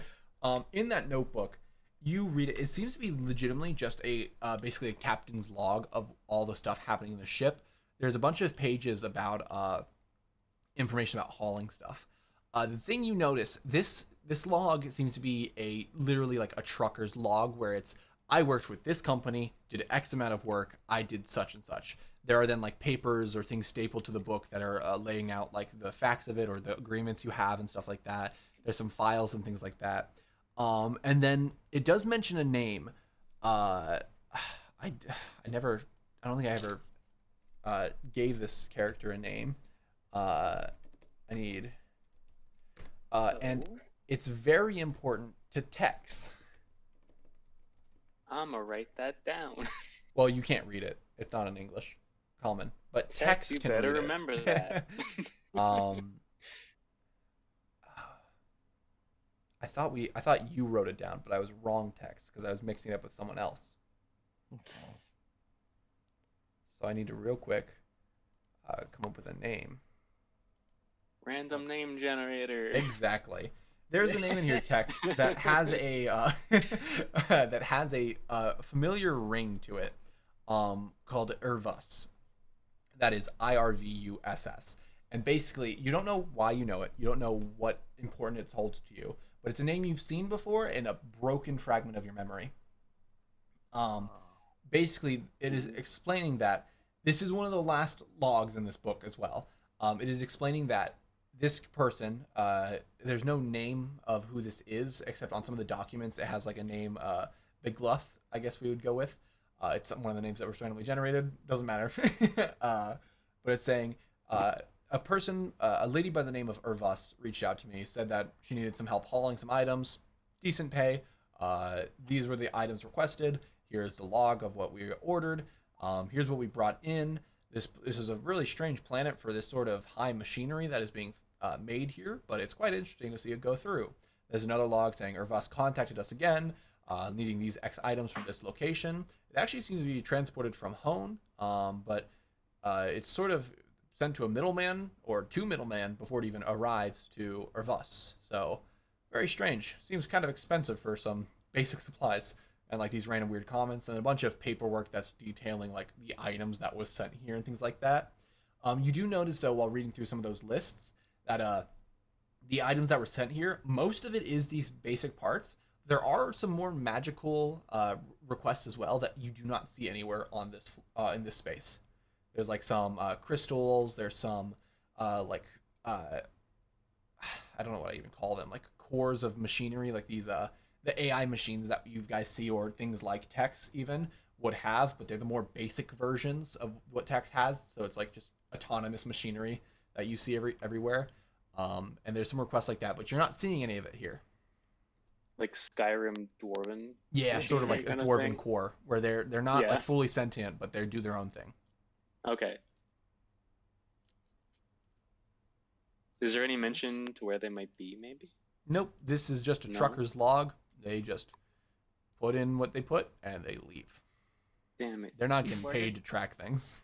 Where did it say that they were taking it?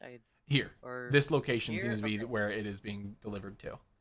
Okay. Okay. And it never left. Ooh. Say where it came from though. So there would be a location name, but it's basically just a hangar. It'd be a space truck stop essentially. It's a location where multiple trucks meet and they transfer items and things like that. What he described in there is that the item he was given had paperwork from another location, which would have been then delivered from Hone. So it is a weird jump from Hone to one ship to another ship to him to this place. He commented that it was kind of weird and super expensive when he could just pick it up from Hone if she needed and be like half the price. So he didn't quite understand that. Mm. Spooky, suspicious. But he also never says that he brings it up with Irvus to. By the way, Irvus, Irvuss. How do you spell it? Irvuss. I was almost right. I forgot and I didn't. I missed an S. Yeah, not surprising. That one's very. Double S's are dumb. Yep. But yeah. From there, you guys see that there's a couple more other paperworks lying about. There doesn't seem to be many personal belongings. Anything that is here is basic, like just clothing and things like that. But it does talk about the crew having stuff. There is a like fancy pallet jack that is in the corner that could lift up these crates, but it does seem to be broken down, a little rusty and dented over time. But you feel like it was rusty and dented before it was left here, and it wasn't well maintained. But it Yeah. is in the corner that if you could repair it, you could move these boxes quite That's easily. shipping and maintenance. Do you want to have a look around, see if we can find any of those magical parts? Sure. Yeah, if you want to do that, you both roll me investigation checks, or one of you can roll with advantage. Sorry, they're magically enhanced items, yeah? They're just items with magical properties. So Does detect that magic mean- would or would not find them? Detect magic could find them. They do have if they're still active and effective, it could find them. Would you like to do that I- instead? Cast detect magic Sure at thing. will. So I'm Oh. going to do that. All right. Nice. Can you read off detect magic for me again, real fast? Yeah, let me find it. Sure thing. I don't have glasses, so By the way, how What are they big is this place? It's like a good sized space hangar. It's probably like 400 feet wide, 600 feet long. Never mind. Oh my god. Okay, so it says for the duration you sense the presence of magic within 30 feet of you. If you sense magic in this way, you can use your action to see a faint aura around any visible creature or object in the area that bears magic. Okay. And you learn its school of magic, if any. So 30 feet. How long does that Yeah. one last you? Is that an hour? 10 minutes. Oh, okay. So yeah, roll Rid- me with that in mind. Tex, you roll me an investigation check. Would you like to help Tex, or would you like to roll your own investigation check, Tim? I have pretty good investigation. I think I'm gonna roll on my own. Okay. So yeah, roll me yours, Tex. I'm gonna see if you find something in particular, and then Isa, you roll one, and we'll see. Oh. Oh, So I have a +8 to my investigation. Nice. 20 something. I can't math. Well, I need to know. What did you get? Okay, let me calculator. Well, Let me, just let tell me me. grab a calculator. What are the numbers? 15 plus 8. 23. I can't math. 23. Okay, I thought it was that, but I wasn't sure. Okay, 23. That's pretty good. Tim, what'd you roll? I rolled a 2 plus my Okay, 6. so yeah, no, you didn't find much. You start looking around. What you try to do is you try to get to like a pile of boxes, check a couple of the boxes, hop around to the other side. Like you're just looking for these crystals right now, and you're not finding much. Tex, on the other hand, you go, you basically turn on your at will detect magic, and you start running around too. But you're not looking in the boxes. You're like scanning the area and trying to find any sort of aura. As you do in about center of the location, there's actually like there's these grates down the middle of the road that seem you've seen you've been in like workshops and things like that before, maintenance areas. Yeah. These are used to get under a ship without having to lift the ship up. A lot easier and a lot safer for the workers. But you actually notice there is some form of grate with a aura behind it, like a locked manhole cover, essentially, in a way to think of it. It's not. It's still or like robotically held shut, but it's down there, and there's an aura behind it, about in the center of this warehouse. Can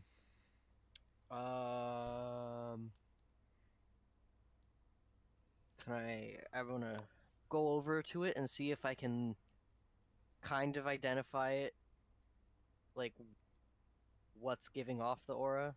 So the aura is Without something behind the lock. As Oh. you're sitting there, it's about 20 feet behind it, but it seems to be just sitting somewhere. There's just like an aura there. And it's behind a lock. Yeah, a locked, like it is sort of a large manhole cover that has a bolt on one side that seems to be like driven by a pneumatic piston in the wall, and then hinges on the other that seem to be able to open up. Are they exposed hinges? Those ones would be. Would or wouldn't be? Would be. Do I know Tex found this, by the way? If Tex tells you. Yeah, I'll come tell you. Yeah. Yay! Alright, I'm gonna come over. Cool. Hey, you still have those explosives? I have a lot of explosives. Oh my gosh. No, never mind. I don't want to risk breaking the Yeah, thing. that sounds like a bad idea. And it's like a piston type lock, you said? Yeah, there's like a pneumatic piston that can drive in and out. You can kind of see the body and the wall of it. That would be like turned off somehow. And then there seems to be a large grate that's either opened up manually or there's something else opening it up.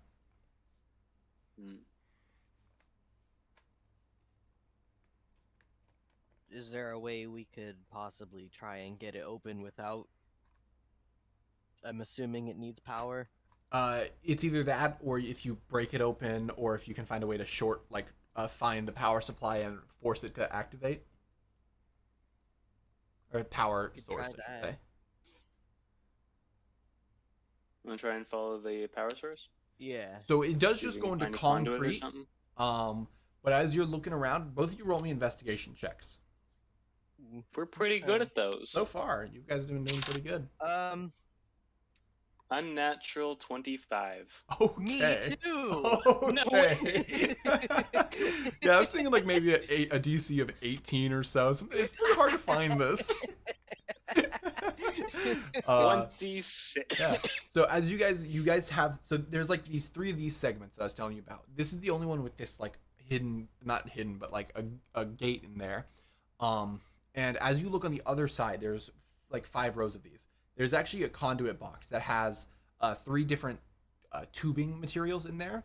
One of them seems to be like compressed air. Another one seems to be like fuel and oil or something. And this last one is an unlabeled one that you assume is probably the power source for this gate. As you follow it, it actually takes you out around back to a sort of like outside actually, to a sort of power box for where like electricity comes in. Yeah, breaker box of sorts. It seems that whatever activates this is actually driven by a separate item, like sort of like an NFC tag on a door where you press it and the door unlocks. But it definitely doesn't have power, and it's not receiving power from this right now. So even if you had that, you couldn't. If you open this box, there is actually like a complex system. It does seem to be a little bit broken away. You think that if you could electronically charge it, you might be able to like fail-safe open the lock? You want to give that a go? Sure. Sure. Shocking grasp. Shocking grasp. Okay, roll me damage, and both of you roll me an intelligence check beforehand to see if you can figure out how to open it. Oh no. Okay, intelligence. I'm not good at that. Well, I'm just rolling 19, really never mind. good tonight. Okay. Yeah. See what Tex rolls. 21. Damn. Yeah, that's enough. I'm We're rolling smart. really good. Your tonight. shocking grasp, I'm not even going to worry about it because it is just a pneumatic piston. Doesn't need much energy. But you hold on to it. You basically like use yourself as a battery. Tex, you go in with one of the screwdrivers Isa has and basically short circuit a certain section of this like breaker board, and you hear a loud beep, just like a emergency alarm almost, just like a and then quiet as you let go. It doesn't seem like you actually broke this system. Luckily, this one seems to still be functional, but it is dead again. As you go back inside to go look at it, it does seem that pneumatic piston opened up, but the full thing didn't open. So you're gonna have to probably physically pry it open, and it is a It's little. a little Have a open though? crowbar. No, We have a crowbar. yeah. You can probably pry it with a crowbar open because of the way the bolt goes through. Roll me a strength check. Tex or Isa, why don't you roll with advantage so Tex will just help you. Okay. Oh, Or you both can double roll. advantage. One, you only get one advantage. Oh, crowbar already has advantage. So yeah, Tex, go ahead, roll as well. Sweet. Okay. So, yeah. I got a 16. Oh, That's there's it. my poopy roll. Oh no. Yeah, you guys go in to pry this open.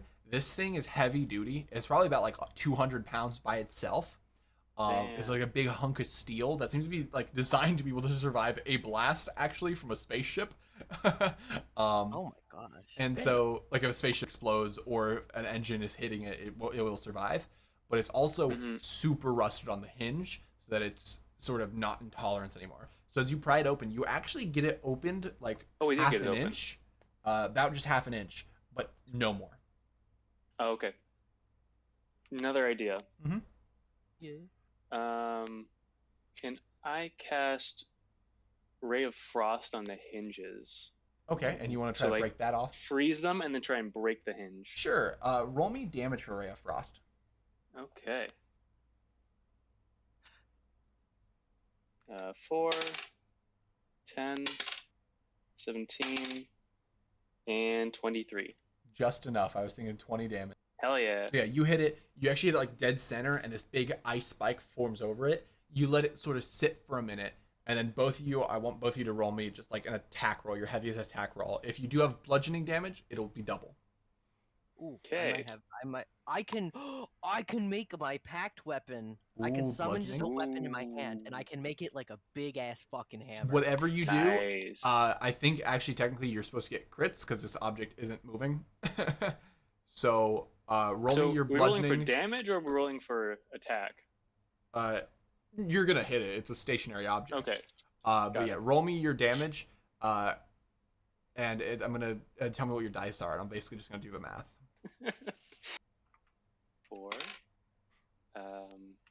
11, 15, 16, 20, 28. Is what you're doing 20. bludgeoning damage, Tim?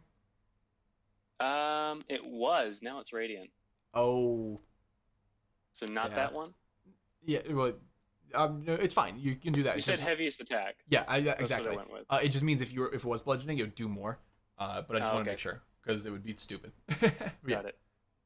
32, 33, and that makes 41 plus 6. What did you hit it with? A rifle.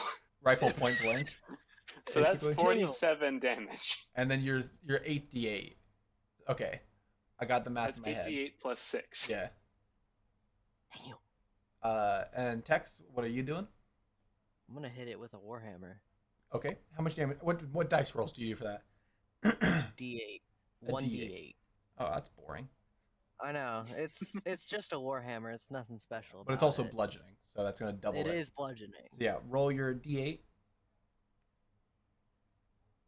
Ooh, I rolled max. Okay, so you rolled 8 plus 8, 16, Yeah. so you got 32 because you double that. So you were closer to like 100, Tim, because you rolled really Oh, well. is it- Yeah, and it's a crit, so you got 64 extra damage. So you nearly rolled 100. So Tex, you go in with your hammer, you slam on it, you see it begins to crack, and then Isa just pulls out a gun and just full power blast, kind of like takes a step back with it. The thing just explodes into this shrapnel of ice and metal. You probably shouldn't breathe it in. Probably. Well, I don't need to worry about it. Right when you do that, the door just goes boom and closes shut again. When you go back with a pry bar, it's a lot easier to lift this time, but it does still strain you. You get it up, and it actually like sits flat in the hole, just enough that you could squeeze down onto this ladder that's there. All right. Cool. Technology. Technology. Love Yeah. that. All right, we heading down then, or Yeah, how far down is it Sure. go? this will be the last thing we do, and I'll give a dramatic ending here. So Oh, get ready. man. So as you guys go down, Tex, I imagine you're going down first. This is actually a familiar space to something you've seen. There is in this space, it is not the largest area for this main room, but there is a sort of submarine lighting that's a sort of yellowish hue to it. There's an old wooden desk with some paper strewn about of machine like drawings. One of them that you see is actually, it has the blueprint for the arm you saw upstairs, fully designed out, and other parts for a more full robot that would seem to be used for like larger form construction, but autonomous. So they would be able to build large ships or large machinery continuously without aid of humans and things like that. You do know things like this exist on Hone, but by the looks of these papers, they're actually quite old, and this would have been probably predating a lot of the machinery, autonomous machinery. There was a lot of machinery like this that was man operated, but it was very slow and bulky. This type of machine could run 24/7. You do also see a bunch of robotic parts laid out about, and you see a lot of those like cores and items that you were sensing with your detect magic over in this area too. Roll me a history check, unless you can tell me where you've seen this space. Isn't this the one space, the workshop that happened when I touched the one thing? Ding, ding, ding, exactly. I'm smart. Nice. Yes, this is the workshop you've seen. So this is definitely the workshop of that person you've seen in your memories. Cool. Irvis, I guess. Yeah. Okay. I want to look at the papers, but I don't want to touch them for risk of them like getting damaged Sure. because of how old they are. Yeah. What are you looking for? Nothing really in particular. I just want to know what's on them. So it's the blueprints of that machine is the main thing. This seems to be definitely like a workshop area, and a like a practicing area. There is a larger room off of this little hallway area. I'm saying area too much, jeez. That it goes down a little bit further, and it seems to have like reinforced concrete with a steel desk in the center that seems a little dented. So this was a testing room for some more explosive operations or things that could go wrong, and it looks like something might have gone wrong at one point. But it also is still like that seems to have been a long time ago for its usage, and it still seems to have been used from then. Okay. Nice. Where? Oh yeah, we came down here for the magic thing. Where is Yeah. that? Yeah. So- let's look for some magic things. So the main magic thing you see are those cores. These are sort of specialty made, sort of golem cores, I guess we could call them, that are designed to have a form of sentience or computation power built in. But you see a crystal of sorts that is very reminiscent to your crystal.